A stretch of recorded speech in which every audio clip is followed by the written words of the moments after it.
বুঝেন না, ঠিক আছে? আমরা কষ্ট করে জীবনযাপন করি, আমাদের মতো করে সৎ থাকার চেষ্টা করি, আপনারা এটা অনুধাবন করেন না, এটা আপনার সমস্যা। আপনি গালি দিচ্ছেন, আপনার সমস্যা। আপনার মুখ দিয়ে বের হচ্ছে যে আমাকে গালি দিবেন খানকির পোলা বলে, এটা আপনার সমস্যা, আমার সমস্যা না, ঠিক আছে? হ্যাঁ, আপনি বলতেছেন তারেকে সেটা ফাটাবেন, এই যে মুখ দিয়ে বলতেছেন, এটা আপনি বলতেছেন, এটা আমি বলতেছি না আপনারটা আমি এরকম করতে চাই, এটা আপনার সমস্যা, ঠিক আছে? এটা হলো বিষয়। রাজনৈতিক মতাদর্শ বলতে আমি আমি দেখেন, আমাদের বাংলাদেশে এখন 3 ধরনের লোক আছে।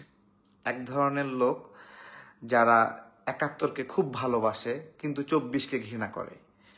আর ধরনের মানুষ আছে 24-কে ভালোবাসে কিন্তু 71-কে ঘৃণা করে। আর আমরা যারা আছি, আমরা 71-কেও ভালোবাসি, 24-কেও ভালোবাসি, ঠিক আছে? যারা 71-কে ভালোবাসে, 24-কে ঘৃণা করে, তারা কোনপন্থী লোক আমরা জানি। আবার যারা 24-কে খুব ভালোবাসে, 71-কে ঘৃণা করে, মাশাআল্লাহ, তারা কি জিনিস এটা আপনারা জানেন। আমরা দুটারেই ভালোবাসি। আমরা মনে করি 71 আমাদের অস্তিত্ব, 71 আমাদের জন্ম, 71 আমাদের স্বাধীন বাংলাদেশ, আমাদের মানচিত্র, আমাদের পতাকা, আমাদের সীমারেখা। আমরা যে একটা সংসদ গঠন করি নিজেদের মতো করে, ভালো খারাপ যাই হোক, আমাদের এটা। আমরা আমাদের জনগণের মধ্য থেকে একজন প্রতিনিধি নির্বাচন করি, ওটা পাকিস্তান থেকে আসে না, ভারত থেকে আসে না। এইটা আমাদের স্বাধীন, এটাকেই বলে সার্বভৌমত্ব। এই জন্য 71-কে ভালোবাসি। তো আমরা ওই গোত্র না, 71-কে ঘৃণা করে 24-কে ভালোবাসি, আবার 24-কে ভালোবেসে 71-কে ঘৃণা করি, কোনোটাই না। আমরা দুইটাকেই আঁকড়ে ধরতে চাই, দুটাই আমাদের প্রেরণা। জুলাইয়ের প্রেরণা চুরি করা ছিল নাকি? জুলাইয়ের প্রেরণা কমিশন বাণিজ্য ছিল নাকি? জুলাইয়ের প্রেরণা নিয়োগ বাণিজ্য ছিল নাকি? হ্যাঁ, টেন্ডার বাণিজ্য ছিল নাকি? জুলাইয়ের প্রেরণা বাচ্চা বাচ্চা ছেলে পেলে স্কুল কলেজে পড়ে, তারা সচিবালয়ে গিয়ে বসে থাকে, কমিশন বাণিজ্য করবে, টেন্ডারবাজি এগুলো করবে, ঠিকাদারি করবে, বদলি বাণিজ্য করবে, জেলা প্রশাসক অফিসে বসে গিয়ে মাতব্বরি করবে। এগুলো কি জুলাইয়ের প্রেরণা নাকি?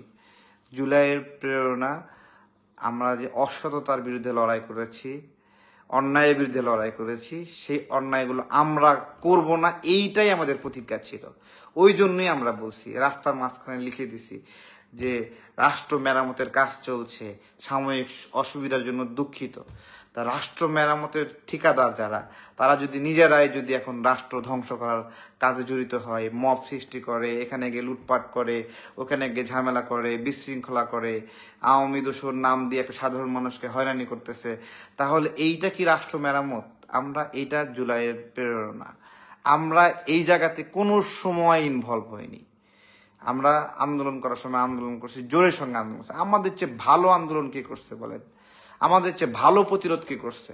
যেই সময় ওরা ক্যাম্পাস সাইডা গাট্টি বোসকা নিয়ে বাসায় চলে গেছে, আত্মসমর্পণ করছে, আমরা বলছি না, আমরা আত্মসমর্পণ করব না, প্রতিরোধ করলাম, সেখান থেকে আন্দোলন নতুন করে শুরু হয়েছে। আমাদের চেয়ে বেটার মুভমেন্ট কে করছে? জেলে গেছি, রিমান্ডের শিকার হয়েছি, আমরা এটা করছি, কষ্ট করছি, আমরা কষ্ট করছি, এখনো কষ্ট করতেছি।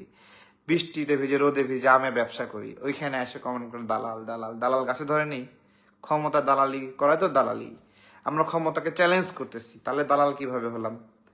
ক্ষমতার ভিতরে যে অন্যায়গুলো হচ্ছে, অন্যায়গুলো ধরছি, তাহলে আমরা খারাপ কিভাবে হলাম? তো এগুলো বলতেছে যে লোকগুলো, এগুলো বলতেছে না, এরা দেখবেন আমি যখন আবার বিএনপি ক্ষমতায় আসলে বিএনপি সমালোচনা করবো, এরাই আসে বলবে দালাল দালাল দালাল।